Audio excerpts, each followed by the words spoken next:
¿Qué pasa cuando el deseo de ser madre o padre no llega de forma natural? La fertilidad es una función biológica compleja influida por múltiples factores médicos, genéticos, hormonales y ambientales. Cuando la concepción no ocurre de forma natural, existen tratamientos que permiten acompañar ese proceso con ciencia, tecnología y conocimiento clínico. Hablar de fertilidad también es hablar de salud. Muchas gracias, doctor Adrián Bianchi. Muchas gracias, Vivian, por acompañarnos en este programa. Y Renzo, que nos acompaña aquí fuera de cámaras, que está presente. Hoy vamos a hablar sobre fertilidad. Un tema que es muy importante para muchas familias, que tiene que ver con la posibilidad de concebir, de tener un hijo. Y lo primero que quiero preguntarte es qué tan común es esto o si ha aumentado un poco los problemas de fertilidad a lo largo de estos últimos años, teniendo en cuenta que las mujeres cada vez quieren tener hijos en edad más avanzada. Efectivamente es así. Se estima, la Organización Mundial de la Salud estima que aproximadamente 1 de cada 6 parejas va a presentar infertilidad a lo largo de su vida. Y claramente la incidencia de esta patología ha venido en aumento por múltiples causas. Como bien dijiste, una de ellas y probablemente de las más importantes es cómo vamos difiriendo el tiempo para encarar la maternidad y la paternidad, y eso tiene un impacto muy importante en las probabilidades de lograr un embarazo. Pero también se han dado con el tiempo cambios a nivel cultural que han hecho que la infertilidad abarque otros temas. Por ejemplo, cada vez vemos más mujeres solas que quieren encarar la maternidad como un proyecto personal. Tenemos parejas de mujeres que también quieren ser mamá. Entonces, como que vamos viendo diferentes cosas que van llevando a que la infertilidad venga en aumento en este último tiempo. ¿Hay una edad óptima? Porque eso había escuchado que existe realmente una edad entre, no sé, los 20 y no sé qué edad es Ujú. el tope, donde la mujer es más fértil. Efectivamente, también eso es así. Nosotros habitualmente decimos que la fertilidad, bueno, va declinando a lo largo de toda la vida de la mujer. Ya cuando empieza a menstruar en la adolescencia, la mujer ya perdió gran cantidad de óvulos, y con el correr de la vida y los ciclos menstruales va perdiendo óvulos. Pero eso se empieza a hacer más acelerado a partir de los 35 años. No solo se entran a perder más óvulos a partir de esa edad, sino que como son células que no se renuevan, yo sé, las células de la piel, del intestino, cada cierto tiempo se van renovando. Los óvulos no. Las mujeres tienen los mismos óvulos desde que están en la panza de su mamá, y con el correr del tiempo esas células van acumulando también alteraciones genéticas que hacen que la calidad del óvulo vaya empeorando con la edad. Entonces, como que con el pasar del tiempo vemos dos grandes factores que influyen en esa baja tasa de embarazo, que es la menor cantidad de óvulos por un lado, y que los que van quedando no son de muy buena calidad, y eso hace que aumenten las chances de aborto, por ejemplo, ¿tá? Y que las probabilidades de embarazo bajen. O sea que, bueno, hasta los 35 es una edad como óptima para poder concebir o quedar Exacto. embarazada. Y luego sí se dificulta un poquito más. Ujú.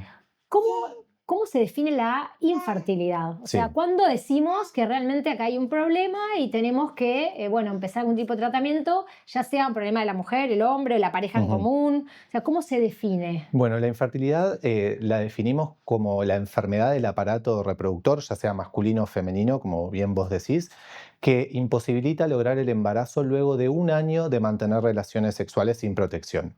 En general tomamos un año como punto de corte porque sabemos que al año el 80% de las parejas que no se cuidan logran un embarazo. Entonces, eso es lo que definimos como para decir puede o no haber una dificultad. Por supuesto, también esto es relativo, porque a veces pueden haber situaciones que menoscaben el potencial reproductivo, ¿tá? Yo que sé, por ejemplo, pacientes que tienen que someterse a tratamientos de radioterapia, de quimioterapia, mujeres que han tenido que someterse a alguna cirugía en los ovarios, mujeres que tienen endometriosis, bueno, otras patologías que pueden hacer que esa reserva ovárica, esa cantidad de óvulos, baje en forma más acelerada de lo habitual. Entonces, bueno, en esos casos somos un poco más flexibles y no esperamos un año, y en general empezamos la valoración antes. O, por ejemplo, si viene una mujer sola o una pareja de chicas que quieren tener un embarazo, bueno, en ese caso la valoración va a ser desde el momento cero, ¿no? Claro, es un caso Exacto. totalmente Ujú. distinto. Bueno, Vivi, ¿cómo empieza tu historia? Hoy vemos acá a Renzo, que está divino, Sí. pero me imagino que fue un camino difícil. Difícil, largo, pero bueno, con los mejores resultados eh, y con un equipo hermoso, de verdad. ¿Cuándo te diste cuenta que querías ser mamá? Porque eso también, en tu caso no sos una persona tan grande, sos una persona joven Sí, y seguramente ya de muy jovencita querías ser mamá. sí, en realidad nosotros empezamos a buscar un embarazo hace ya 7, 8 años y quedé embarazada de manera natural por primera vez, pero complicaciones en el embarazo dieron como que ese embarazo no llegó a término. Y ahí, después de un gran duelo, empezamos una nueva búsqueda donde nos dimos cuenta que no se podía, que no llegaba, que algo pasaba y que como una vez habíamos quedado de manera natural y después, ¿qué nos pasó? Después de que quedaste embarazada, ¿cuánto tiempo pasó? Y que te diste Eh, cuenta que algo estaba mal. y quizás sí, lo que pasa es que también juegan contra mucho la ansiedad y esto de, bueno, si ya pude una vez, ¿qué pasa? Qué raro, qué... Capaz a los 6 meses empecé como con alerta y también escuchando a pares, a compañeras, amigas que, que también ya venían con tiempo de búsqueda, entonces ya habían consultado a especialistas y profesionales, entonces yo como que ahí se me prendió la alerta, ¿no? De, bueno, quizás algo también podía pasar por acá. Y ahí llegaste a la consulta con No lo el... dudamos, sí, sí, sí.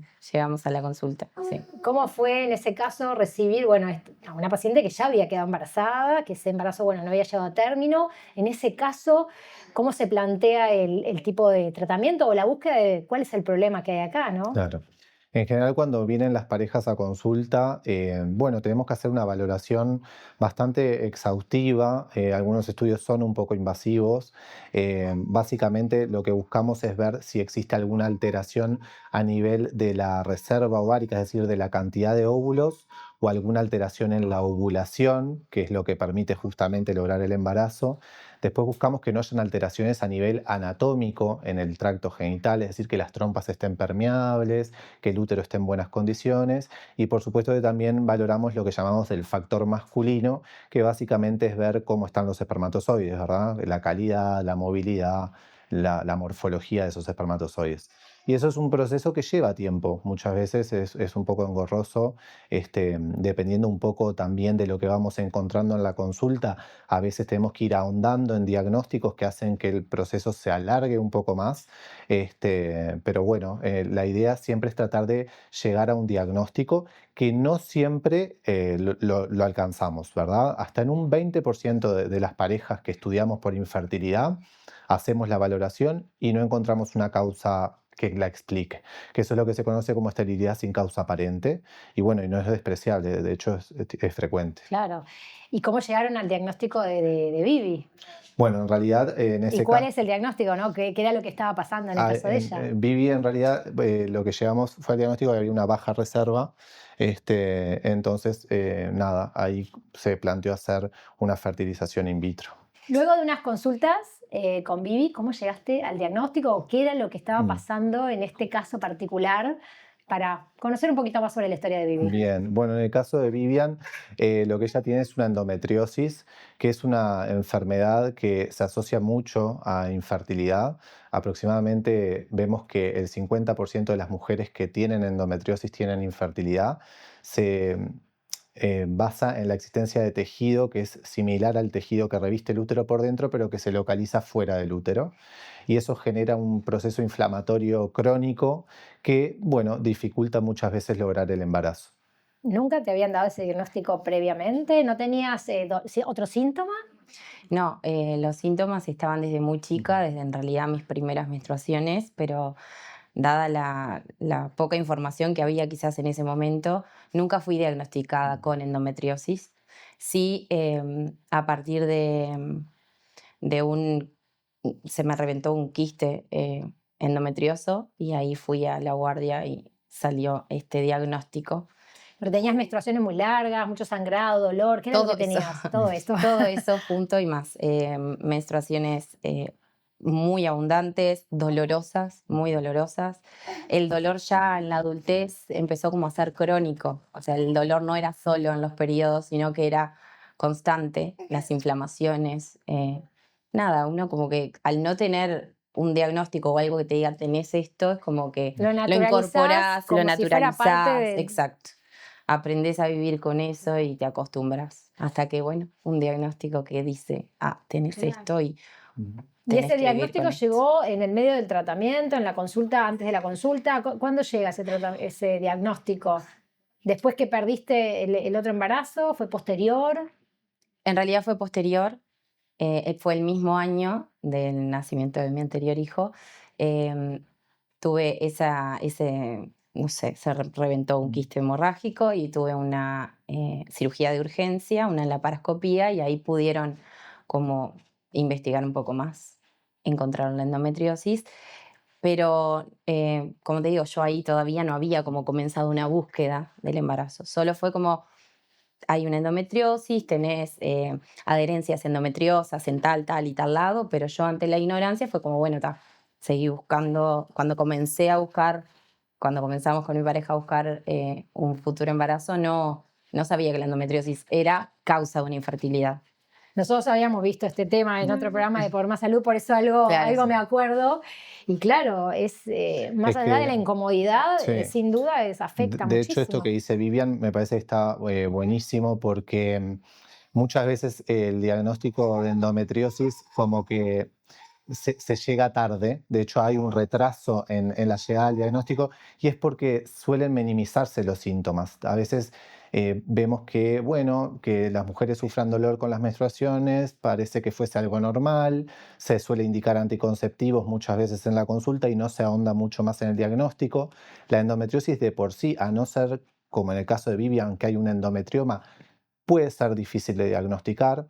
Entonces, bueno, esto lleva a que, sí, cuando uno ya hace el diagnóstico, ya en algunos casos haya repercusiones de esa endometriosis que terminan haciendo, como bien dijiste, que las pacientes tengan dolor crónico y que tengan infertilidad. Bueno, ¿cómo es desde tu lugar cuando más o menos te diste cuenta de que, bueno, no ibas a poder quedar embarazada de forma natural y te ibas a necesitar un tratamiento? ¿Cómo lo viviste? ¿Cómo lo vivieron? Difícil, largo, sí, pero como decía desde el principio, con mucha contención. Nosotros también teníamos claro como pareja que queríamos volver a ser papás, y sabíamos que era la única manera. Entonces lo dábamos todo. Si bien en mi caso lo digo, o sea, la mujer es la que realmente entrega todo y más. Son muchos estudios, es mucho el tiempo, todo es mucha espera, porque cada estudio es al siguiente ciclo, y el Claro, pasa ciclo un no es mes, el pasado ciclo es un mes, mañana, dentro de un mes. exacto. Y de repente el cuerpo a veces te ayuda y a veces no, porque las mujeres tenemos ciclo anovulatorio, entonces de repente justo necesitábamos que ovularas y no ovulaste y no te Mucha avisa. ansiedad. Entonces, claro, es mucha, sí, mucha emoción puesta también, pero bueno, No, y como eso a veces juega en firme. contra, ¿no? Me imagino. O sea, esa Exacto. situación Sí, de, sí, sí. de nerviosismo, de estrés. De hecho, mucha gente comenta que Sí, no se dio y después pasan meses y quedó de forma natural justamente porque soltó toda esa sí, sí. tensión que tenía. Pero bueno, entonces pasaron muchos meses y Sí. se decide, estos tratamientos implica sacar óvulos. Capaz que podemos contar de forma sencilla de en qué consiste una fertilización in vitro. Bien, lo que nosotros hacemos es una la primera etapa de la fertilización in vitro es la estimulación ovárica. Nosotros lo que hacemos, bueno, cuando las pacientes comienzan a menstruar, hacemos una ecografía para ver que los ovarios estén en reposo, es decir, que no haya ningún quiste que haya quedado del ciclo previo. Y si están todas las condiciones dadas, ahí lo que empezamos es hacer la estimulación propiamente dicha, en la que se usan hormonas que son similares a las que produce el cuerpo, pero en dosis más altas, que tienen como objetivo hacer que en lugar de que crezca un folículo, que es lo que pasa cada mes en un ciclo ovárico normal, crezcan varios. La mayor cantidad posible o el mejor número posible. Y lo que vamos haciendo es un seguimiento ecográfico y vamos midiendo unas hormonas en sangre para ver cómo van creciendo esos folículos. Ya cuando los folículos tienen un tamaño determinado, ahí nosotros administramos una medicación que tiene como objetivo hacer que el óvulo se desprenda de la pared del folículo, que quede libre en ese líquido, ¿tá? Y a las 36 horas de que administramos esa medicación, hacemos la segunda etapa, que es lo que se conoce como aspiración folicular. Ese es un procedimiento que se hace en bloque quirúrgico con una sedación, no es una anestesia general propiamente dicha, pero si la paciente está dormida, dura unos 10 minutos más o menos, y nosotros lo que hacemos con un ecógrafo por vía vaginal, con una aguja larga, vamos a través de la vagina pinchando los folículos del ovario, que son como unos saquitos de líquido, y aspiramos el líquido. Micro, Sí, todo a través de un sí, sí. microscopio, me imagino. Sí, obvio. De hecho, lo que hacemos, lo que sucede es que ese líquido que se recolecta inmediatamente pasa al laboratorio, que está adyacente a la sala de aspiración, y los embriólogos buscan en el líquido los óvulos. Y ahí los preparan y luego lo que se hace es la fertilización con los espermatozoides. Una vez que se forman esos embriones, quedan durante 5 días en una incubadora que lo que hace es mantener condiciones estables de pH, de oxígeno, bueno, y están en un medio de cultivo especial. Entonces durante 5 días permanecen en esa incubadora y al quinto día hacemos la tercera fase, que es lo que se llama transferencia embrionaria, en donde buscamos el embrión más lindo, se le da una nota a los embriones basados en su morfología, se transfiere el embrión más lindo al útero y los excedentes se congelan para usar en un futuro o por si falla la transferencia y tenemos que volver a hacer una transferencia, o si el día de mañana quieren volver a ser padres, bueno, simplemente se descongela un nuevo embrioncito y se transfiere al útero. ¿Cómo fue en tu caso? En mi caso, tenía el antecedente del embarazo anterior que no había llegado a término por incompetencia cervical, que es que el útero no sostiene al bebé. Entonces era inevitable, sí o sí, un embrión.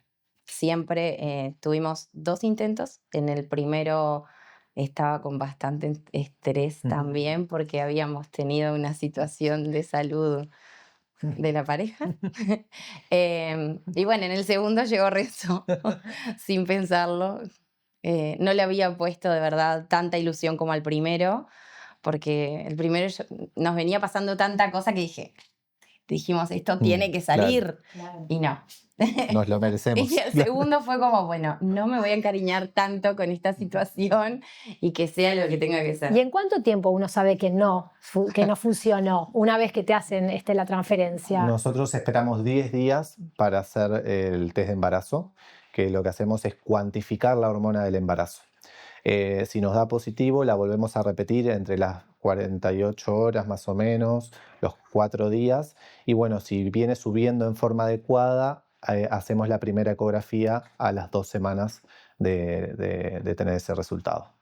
¿Cómo estamos en Uruguay con la tecnología, con la ciencia, con los avances científicos con respecto a la fertilización in vitro y a todo lo que tenga que ver con fertilidad, en cuanto a equipamiento, en cuanto a científicos, a médicos? Porque esto es algo muy novedoso, ¿no? Que en el mundo uno se sabe que esto existía, pero bueno, tener la posibilidad de que acá en Uruguay suceda y suceda tan bien es una muy buena noticia. Sí, sin dudas creo que estamos muy bien a nivel de tasas de éxito. Si nos comparamos con otros países, bueno, con mayor número de pacientes o mayor infraestructura quizá. Acá, si bien somos un país chico, por lo menos en la clínica en donde yo trabajo, cuando se comparan las tasas de éxito estamos al nivel de otros países. Y también se ha hecho una inversión importante en infraestructura como para lograr que esto suceda, ¿no? ¿Qué podemos decir ahora? Que bueno, lo tenemos a Renzo así, está hoy con todas las pilas acá al lado. Y bueno, primero felicitaciones, lógicamente. Pero no sé, ¿qué podemos transmitir también a otras mujeres que por ahí están pasando por este proceso o quizás están empezando este proceso desde tu experiencia? Primero que nada, que se animen a consultar, porque realmente, hablando en la cotidianidad, mis pares y demás, yo nunca guardé que él fue un in vitro, al revés, todo mi entorno y los amigos de mi entorno, todos sabían que nosotros estábamos en este camino y contábamos todo, parte por parte, hasta las partes buenas y las malas, y lo sigo haciendo. Entonces noté que mucha gente mujeres, obviamente, se me acercaron a preguntar, a consultar, como si yo supiera algo más. Y siempre eso, les digo, consulten, porque ¿Notás que es un tema que no se habla mucho? no se habla Cuando una mucho, pareja está falta pasando por eso, información. no dice nada generalmente, Exacto. ¿no? Falta información, es un poco tabú, porque a veces está ese miedo de quién será, serás tú, seré yo, seré que... como eso, ¿no? El sentirte culpable de que por algo no podés también, porque es inevitable que la cabeza juegue en contra. Pero eso, sobre todo, que se animen a consultar, porque si hay algo que en lo que hay que intervenir y tu objetivo es ser mamá o papá, se puede y es genial. Estamos prontos para un próximo. Ya los embriones están congelados, por lo que escuché. Sí, no estamos, pero... No, realmente estamos muy contentos con lo que logramos y queremos disfrutarlo mucho. Y Pero bueno, a futuro la idea, tenés esta posibilidad, sabés que la tenés. sí, Eso es muy, muy importante. la también. posibilidad está y eso es buenísimo porque realmente ya sabemos que se puede lograr. Pero bueno, ¿Se verá? se verá. A mí me gustaría, antes de terminar, bueno, agradecerle a los chicos. Como bien dijo Vivian, primero que cuando los citamos para ver si querían participar, no tuvieron dudas ni un segundo.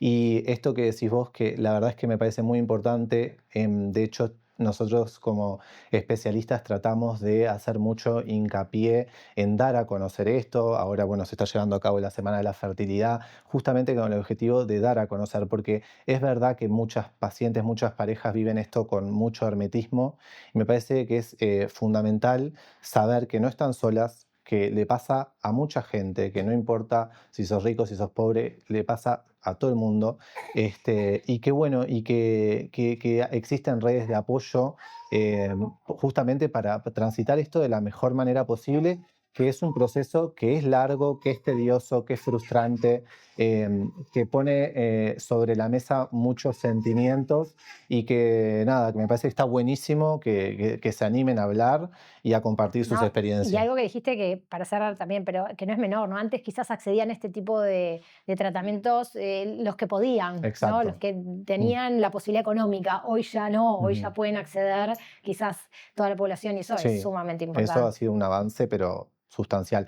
Hay cosas por mejorar, como todo, se está trabajando en mejorar parte de la ley y la cobertura, pero bueno, obviamente que eso ha representado un cambio importantísimo y que a nosotros también como especialistas nos da mucho orgullo de nuestro país.